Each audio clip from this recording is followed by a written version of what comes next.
और अभी विजयी होकर आए हैं। सभासद हैं, आप पहले प्रधान हुआ करते थे। बहुत बहुत बधाई। अब यहाँ प्रधानी खत्म हो गई है, अब ये नगर निगम में है।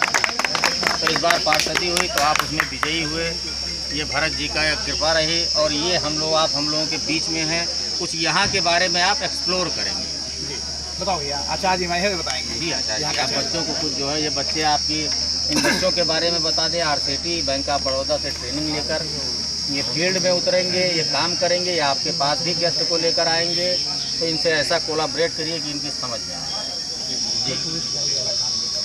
जी दरअसल जहाँ पे हम लोग खड़े हुए हैं, ये भगवान भरत की पावन तपोस्थली। प्राइमरी तौर पे इसको जाना जाता है कि भरत जी ने जहाँ तपस्या की। अगर हम तीर्थों की दृष्टि से देखें, अपने पुराणों की दृष्टि से देखें, अपने धर्म ग्रंथों की दृष्टि से देखें, तो ये जो अयोध्या तीर्थ क्षेत्र है, ये उसका बहुत ही महत्वपूर्ण एक हिस्सा है। इसके बिना अयोध्या तीर्थ क्षेत्र का ना तो दर्शन पूरा होता है, ना तो परिक्रमा पूरी होती है। ये नंदीग्राम, पुराणों में नंदीग्राम के नाम से जाना जाता है, जो आज लिखा पढ़ी में इसको भरतकुंड कहा जाता है, लेकिन ये धर्म ग्रंथों हमारे नंदीग्राम के नाम से जाना जाता है। तो इसलिए जरूरी है कि नंदीग्राम जो है क्योंकि रामायण से जुड़ी हुई जो कहानियां हैं, वो बार बार वो अयोध्या से जुड़े हुए इस नंदीग्राम क्षेत्र तक आती रही है। जैसे जब भी जो है भगवान राम बन गए तो भरत जी उनको मनाने के लिए चित्रकूट तक गए और वो नहीं माने, तो भरत जी ने भी निर्णय किया कि हम भी अयोध्या में राज्य सुख जो है नहीं भोगेंगे। तो वो अयोध्या के बाहर ही यहाँ नंदीग्राम पर जो है उन्होंने एक गुफा बनाई और भगवान राम की चरण पादुका को लाके यहाँ स्थापित कर दिया और 14 वर्षों तक यहाँ तपस्या करते रहे। कालांतर में और भी कई घटनाओं के कारण भरतकुंड नंदीग्राम जाना जाता है। जैसे हनुमान जी महाराज जब पर्वत लेकर के संजीवनी बूटी की खोज में गए और पहाड़ लेकर के आ रहे थे, तो जब इधर से गुजर रहे थे तो भरत जी ने समझा कि बगल हमारा अयोध्या है और कहीं कोई ये राक्षस या तो नहीं है जो कुछ लेकर के हमला करने। तो उन्होंने क्या किया, कुशा से एक बिनखर वाला ऐसे बाण से मारा हनुमान जी, और हनुमान जी को बाण लगा और पहाड़ लेकर के यहाँ गिर गए। इसके लिए भी यहाँ पे मंदिर है। बाण से गिरे हनुमान जी की मूर्ति है, 2000 साल पुरानी मूर्ति मिली है। तो यहाँ बाण से गिरे हनुमान जी का है। इसके बाद जब वन से लौटने लगे भगवान राम, लक्ष्मण, सीता और उनके साथ सब थे, विभीषण, हनुमान जी, पूरा लंका वाली पूरी टीम साथ में आई थी उनके वापसी में।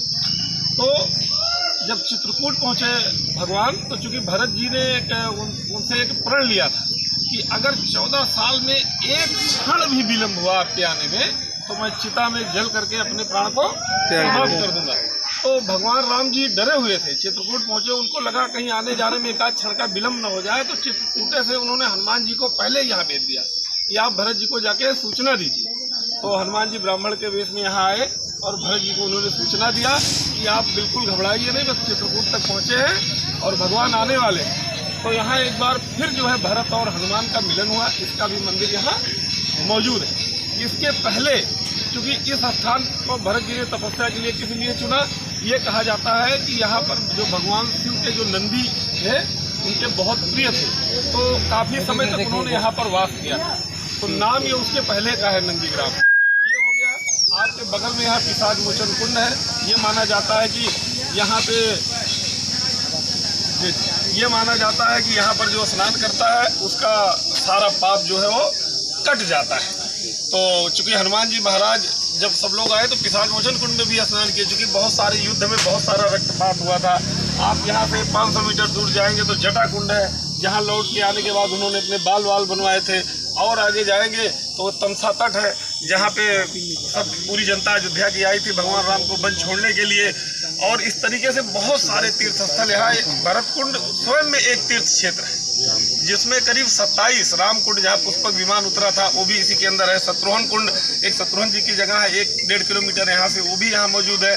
तो इस तरीके से ये स्वयं में एक तीर्थ क्षेत्र है। यहाँ करीब 27 स्थान ऐसे हैं जो कि धर्म की दृष्टि से और पर्यटन की दृष्टि से, दोनों दृष्टि से जो है ये स्थान महत्वपूर्ण है। और यहाँ कई कार्यक्रम भी बड़े बड़े होते हैं जो कि राष्ट्रीय स्तर पर होते हैं। जैसे यहाँ हर वर्ष एक बार भरतकुंड महोत्सव का आयोजन होता है, जो भारत सरकार के पर्यटन कैलेंडर में है, प्रमुख कार्यक्रमों में से एक है, जो कि 7 दिवसीय या 9 दिवसीय लगातार होता है। जब अयोध्या दीपोत्सव होता है तो उसका एक प्रमुख स्थान भरतकुंड भी होता है। यहाँ भी धूमधाम से दीपोत्सव मनाया जाता है। जैसे सरयू जी की नित्य आरती होती है, आप सभी लोग लगभग लोग जानते होंगे। पिछले करीब 6 से 7 सालों से यहाँ पर भी नित्य भरत सरोवर की आरती होती है। ये स्थान स्थान आरती स्थल है जहाँ घंटा लगा हुआ है। तो इस तरीके से, और चैत कृष्ण 14 जो पड़ता है, ये होली के 14वें दिन यहाँ बहुत विशाल मेला लगता है, जो कि उत्तर प्रदेश के जो ग्रामीण मेले लगते हैं उनमें प्रमुख स्थान रखता है, जिसको पिशाच मोचन मेला या गांव की भाषा में पिचासी का मेला कहा जाता है। और यहाँ से आप लोग दक्षिण देख पा रहे हैं, एक और प्रमुख स्थान है जो कि उत्तर प्रदेश में शायद अनूठा स्थान है, क्योंकि जो हमारे हिंदू धर्म की जो मान्यता है, इसमें जब हमारे पूर्वज मृत को प्राप्त हो जाते हैं तो उनका पुत्र पिंडदान करता है, श्राद्ध करता है। तो श्राद्ध के लिए बहुत सारे लोग गया जाते हैं, गया बहुत प्रसिद्ध है। तो गया के बाद जो है दूसरा स्थान यही है, जो सामने बिल्डिंग आप देख रहे हैं, यहाँ पर लोग पिंडदान करते हैं, अपने पूर्वजों का श्राद्ध करते हैं, खास करके पितृपक्ष वगैरह में। तो इसके लिए भी ये जो है प्रमुख है। और यहाँ पर मोहिनी एकादशी के दिन जैसे अयोध्या में परिक्रमा होती है 14 कोसी और पंचकोसी, ऐसे भरतकुंड की भी पंचकोसी परिक्रमा होती है। ये मोहिनी एकादशी के दिन होती है।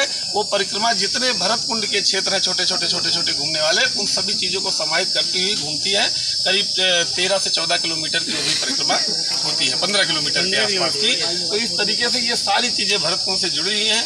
तो धर्म और पर्यटन दोनों की दृष्टि से ये भरतकुंड जो है बहुत ही महत्वपूर्ण स्थल है जब भी अयोध्या की बात आती है। इसलिए जो भी दर्शनार्थी अयोध्या आते हैं लगभग भरतकुंड जरूर आते हैं, क्योंकि वहाँ ये माना जाता है कि जब भरतकुंड हम जाते हैं तभी जाकर के हमारा ये जो रामनगरी की यात्रा है पूरी होती है। तो भरत जी का चरित्र भी रामायण में ऐसा था कि उसको कोई दरकिनार नहीं कर सकता है, तो उनका स्थान भी जो है ऐसा है कि इसको कोई दरकिनार नहीं कर सकता है। तो भरतकुंड की यात्रा से ही अयोध्या रामनगरी की यात्रा पूरी होती है। यही कुछ महत्वपूर्ण बिंदु स्थान के हैं। शंकर जी ने भी यहाँ तपस्या की थी। हाँ, शंकर जी ने भी तपस्या की थी इसीलिए इस स्थान पर। जी हाँ, नंदीग्राम। और नंदी ने तो काफी दिन तक यहाँ वास किया था, उनके जो गण उनके जाने के बाद भी नंदी जी यहाँ काफी समय 14 साल ही। और ये सारी जो मंदिरों की स्थलों की खोज जब हुई थी, अंतिम खोज विक्रमादित्य, चंद्रगुप्त विक्रमादित्य जी ने सब स्थलों की खोज करके और उस स्थान पर निर्माण कराया था या जीर्णोद्धार कराया था।